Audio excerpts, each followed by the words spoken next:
Donald Trump brought a broom to D.C. He remodeled the Oval with gold trim, turned the Rose Garden into Mar-a-Lago, made the grass in the Capitol green again, and now it's called the Department of War. We won the First World War. We won the Second World War. We won everything before that and in between, and then we decided to go woke and we changed the name to Department of Defense. So we're going Department of War. We beat the British, French, Mexicans, Germans twice, and the Japanese. Then we changed the name to Defense and fought to ties like soccer for the next 75 years. In the Cold War, we played D. Now, we have to bring back what worked. We're going back on offense. This name change is not just about renaming, it's about restoring.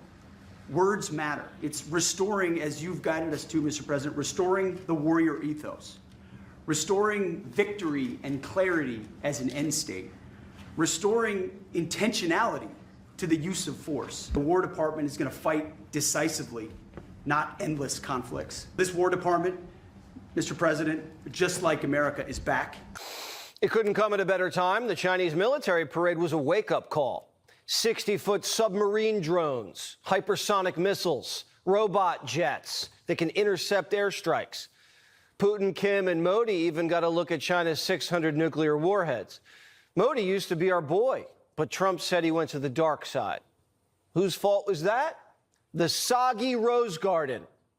I've been very disappointed that India would be buying so much oil, as you know, from Russia. I get along very well with Modi, as you know. He's great. He was here a couple of months ago. In fact, we went to the Rose Garden and the grass was so soaking wet. It was such a terrible place to have a news conference. I said, well, let's use a beautiful white stone emblematic of the White House. Trump built a White House patio just for India. Modi had soggy loafers and bolted for Beijing. Can't have that happening. No one's taking us seriously with sinkholes at the White House and drag queens in camo. Next dignitary that steps foot at 1600 Pennsylvania Avenue, Trump has a surprise. An American flag bigger than the Empire State Building. Yeah. Trump wants the flag to be 776 feet wide and 1,492 feet long in recognition of America's birthday. But before they see our flag, they'll hear our war secretary. Much better than that. Way better. Yeah, right. So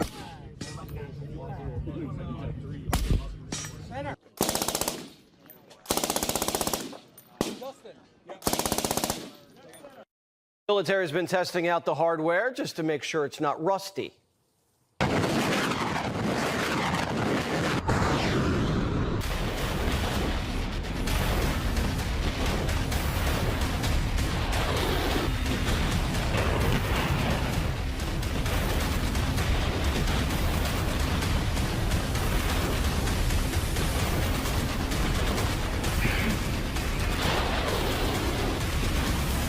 Remember China put on a nice military parade? But they're not battle-tested. The Chinese haven't fought a war since 1979. They're wet behind the ears. And American technology is 2 decades ahead. The Department of War sends a message.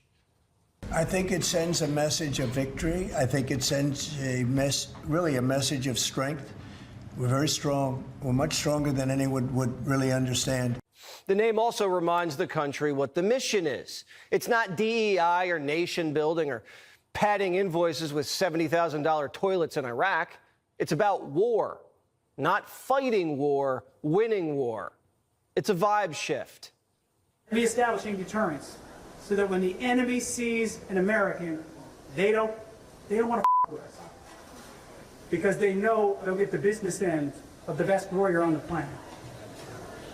We're reestablishing that, whether it's Midnight Hammer or freedom of navigation or narco traffickers that are poisoning the American people. Whether it's blowing up the Houthis, the Iranian nuke mountain, or the cocaine speedboats on the high seas, America's enemies see there's a price to pay. When I see boats coming in, like loaded up the other day with all sorts of drugs, probably fentanyl mostly, but all sorts of drugs, and we're going to take them out. And if people want to have fun going on the high seas or the low seas, they're going to be in trouble. I think anybody that saw that is going to say, I'll take a pass. I don't even know about fishermen. They may say, I'm not getting on the boat. I'm not going to take a chance. Maduro in Venezuela tried to counter by buzzing a naval vessel. So the War Department scrambled 10 F-35 fighter jets to Puerto Rico. And I guarantee the rest of Maduro's Air Force stays grounded. We don't fly F-35s casually. They're the same fighter jets we use for Operation Midnight Hammer, and they cost $100 million apiece. This isn't a drill. We have 8 U.S. Navy destroyers and 10 F-35s in the Caribbean. We haven't flexed that hard in the neighborhood since the Cuban Missile Crisis. But panicans are worried. They're worried about what the cartels, not what they're going to do to us, they're worried about what we might do to the cartels. They're nervous about manifest destiny. What he's reaching for, Chris, is an idea of the country that was at the heart of the Spanish-American War. The idea of the country that led to Guam and Puerto Rico being territories. The idea of the country that intervention in Cuba, that had us intervene in Haiti. We can go down the line. American imperialism and empire of right. So you describe the country, you describe the Department of Defense as a Department of War because you're describing your intention, your wish. We're not colonizing Latin America. It's not strategic. Taking Greenland, that's strategic. I mean, we're protecting Greenland. We've been stuck in endless wars against Muslims and let the Chinese and narco-terrorists sneak up and pump our cities full of poison. And now it's time to make them react to us. And we couldn't do it without the men and women in uniform who are answering the call and enlisting like we are at war. And for the first time in a long time, the country has your back. I'm here with a message from the President of the United States, which I always deliver to troops when I'm traveling. He has your back. As a Commander-in-Chief, he will ensure that you have everything you need to win, everything you need to be successful. We're going to make sure that your hands aren't tied behind your back as you bring violence on the enemy.